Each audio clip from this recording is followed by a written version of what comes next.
Je vous le disais en titre, c'est une étude scientifique qui va faire date. Pour la première fois, des chercheurs ont démontré que la consommation d'aliments génétiquement modifiés était dangereuse pour l'organisme. Certes, l'expérience a été menée sur des rats, mais cela prouve que les dangers des OGM ont sans doute été sous-estimés. Regardez l'enquête de Servan Adron et Axel Cariou. Une tumeur énorme en moins d'1 an.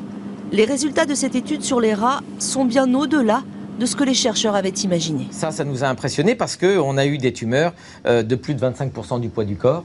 Et donc c'est colossal, 25% du poids du corps. Pendant 2 ans, 200 rats, mâles et femelles, ont été nourris avec un maïs OGM, le NK603. Plusieurs groupes ont été mis en place. Un groupe témoin, nourri d'un maïs classique, et 3 autres groupes. Un nourri avec du maïs OGM, le deuxième avec du maïs OGM, cultivé comme souvent avec de l'herbicide, ici du Roundup. Et enfin, dernier groupe, avec du maïs non OGM, mais avec des traces de Roundup dans l'eau. Ces 3 groupes, sans exception, vont être frappés de tumeurs et de pathologies lourdes.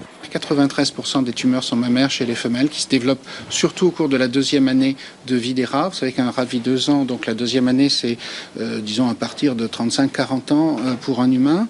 Et ensuite on observe des pathologies hépatiques et rénales qui les empêchent d'avoir une vie normale. Des maladies qui apparaissent très vite.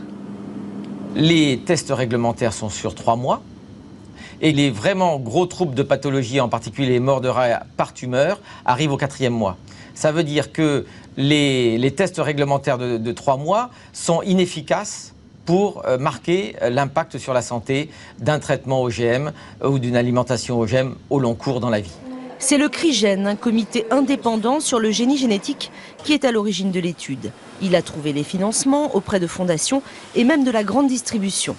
Sa présidente d'honneur, Corinne Lepage, ancienne ministre, se bat depuis plusieurs années pour une grande remise en question des OGM.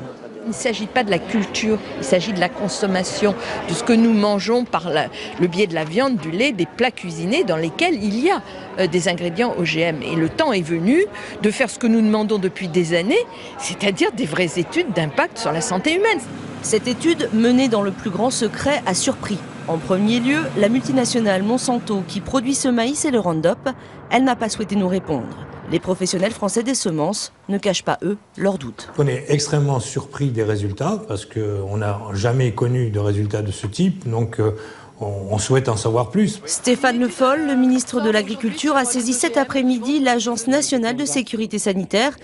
Il demande que soient revus tous les protocoles d'homologation en France, mais aussi en Europe.